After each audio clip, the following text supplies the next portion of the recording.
بسم اللہ الرحمن الرحیم۔ تمام تعریفیں اللہ ہی کے لیے ہیں، وہی نیک لوگوں کا ولی ہے۔ میں گواہی دیتا ہوں کہ اللہ کے سوا کوئی معبود برحق نہیں، وہ یکتا ہے، اس کا کوئی شریک نہیں۔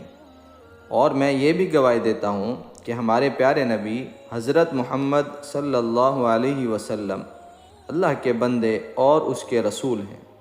یا اللہ ان پر اور ان کی آل پر اور تمام صحابہ کرام رضی اللہ تعالی عنہم اجمعین پر رحمتیں اور سلامتی نازل فرما۔ السلام علیکم میرے وظائف آفیشل کے دوستوں، بھائیوں اور بہنوں۔ میں دعا گو ہوں اللہ پاک آپ سب کی پریشانیوں کو، مشکلات کو، بیماریوں کو دور فرمائے۔ میرے وظائف آفیشل کے بھائیوں اور بہنوں، حضور صلی اللہ علیہ وسلم کی قربت کا ذریعہ بھی درود ہے۔ کون سا مومن ایسا ہوگا جسے حضور صلی اللہ علیہ وسلم کے دیدار کا شوق نہیں ہوگا؟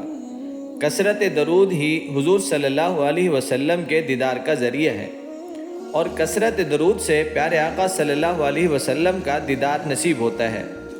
اور جسے حضور نبی کریم صلی اللہ علیہ وسلم کا دیدار نصیب ہو جائے تو اسے اور کیا چاہیے؟ پیارے کملی والے آقا صلی اللہ علیہ وسلم کا ارشاد گرامی ہے، فرمایا جو مجھ پر ایک مرتبہ درود شریف بھیجتا ہے اللہ تعالیٰ اس پر 10 رحمتوں کا نزول فرماتا ہے۔ اور ایک اور حدیث میں آتا ہے، فرمایا جو بندہ ایک مرتبہ مجھ پر درود پاک پڑھتا ہے اللہ رب العزت 10 رحمتیں نازل فرماتا ہے، 10 گناہ معاف فرماتا ہے اور 10 درجے بلند فرماتا ہے۔ درود پڑھا حضور صلی اللہ علیہ وسلم پر اور کام ہمارا بن جاتا ہے۔ درود پاک پڑھنے سے انسان کا باطن سنورتا ہے، انسان کے اندر پاکیزگی نصیب ہوتی ہے، گناہ دھلتے ہیں، عیب ختم ہوتے ہیں، پریشانیاں ختم ہوتی ہیں، مصیبتیں، آلام اور ٹینشن ختم ہو جاتے ہیں، اور درود پاک انسان کو راحت عطا فرماتا ہے، سرور عطا کرتا ہے، راحت بخشتا ہے۔ یہ وظیفہ ہے، اس سے نور آتا ہے، ماحول میں رونقیں بہاریں لاتا ہے۔ اگر آپ درود شریف پڑھیں گے تو آپ کی تمام پریشانیاں ختم ہو جائیں گی، آپ کے دکھوں کا مداوع ہو جائے گا۔ یہ درود پاک کی برکات ہے۔ بھائیوں، جو ایک بار درود پاک پڑھتا ہے 10 رحمتیں نازل ہوتی ہیں، تو جو کثرت سے پڑھے گا کتنا رحمتوں کا نزول اس کے اطراف میں پھیل جائے گا۔ اس لیے کثرت سے درود پاک پڑھنا چاہیے۔ حضور صلی اللہ علیہ وسلم نے یہ بھی ارشاد فرمایا کہ جو میرے اوپر درود پڑھتا ہے میرے اوپر لازم ہے کہ میں اس کی شفاعت کروں۔ شفاعت رسول صلی اللہ علیہ وسلم کے حصول کا ذریعہ درود ہے، کیونکہ ہمارا آسرا ہی حضور صلی اللہ علیہ وسلم کی شفاعت ہے۔ وہ دامن شفاعت کھولیں گے تو ہم گناہ گاروں کا کام بنے گا، اور وہ نصیب کیسے ہوگی؟ کثرت درود پڑھنے سے۔ اور یہ بھی ارشاد فرمایا آقا صلی اللہ علیہ وسلم نے، قیامت کے دن میرے قریب سب سے زیادہ وہ ہوگا جو مجھ پر کثرت سے درود پڑھتا ہو۔ اللہ کا فرشتوں کے مجلس میں حضور صلی اللہ علیہ وسلم کی ثنا کرنا یہ درود ہے۔ حضور صلی اللہ علیہ وسلم کی مدح کرنا، حضور صلی اللہ علیہ وسلم کی شان بیان کرنا۔ پیارے بھائیوں، کثرت سے درود پاک پڑھنے کی تاکید فرمائی گئی ہے۔ حضرت ابی بن کعب رضی اللہ تعالیٰ عنہ فرماتے ہیں کہ آقا کریم صلی اللہ علیہ وسلم نے ترغیب دی اذکار کی، ذکر کی، فکر کی۔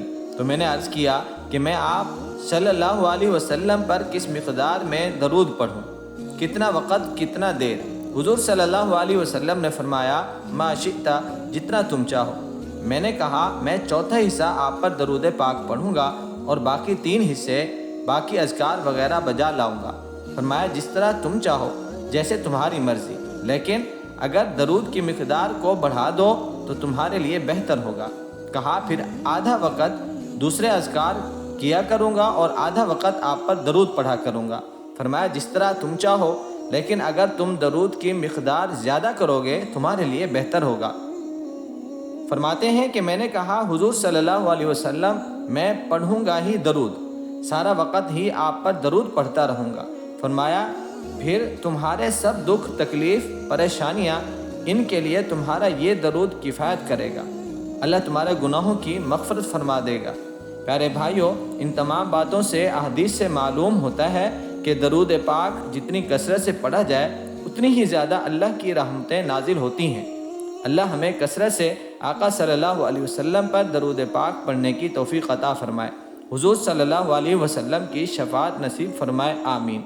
صدقہ جاریہ سمجھ کے اس ویڈیو کو زیادہ سے زیادہ شیئر کریں۔ اگر ویڈیو پسند آئی ہو تو ایک لائک ضرور کر دیں۔ چینل پر نئے ہیں تو وظائف آفیشیل چینل کو سبسکرائب بھی کریں اور ساتھ ہی گھنٹی کے بٹن کو بھی کلک کر دیں تاکہ روزانہ کی اچھی ویڈیو اور اسلامی معلومات آپ کو بروقت ملتی رہیں۔ اگر آپ ہماری خاص دعاؤں میں شامل ہونا چاہتے ہیں تو اپنا کمنٹس میں نام ضرور لکھیں، انشاءاللہ ہم آپ کو اپنی خاص دعاؤں میں شامل کریں گے۔ اللہ ہم سب کا حامی و ناصر ہو۔ السلام علیکم ورحمۃ اللہ وبرکاتہ۔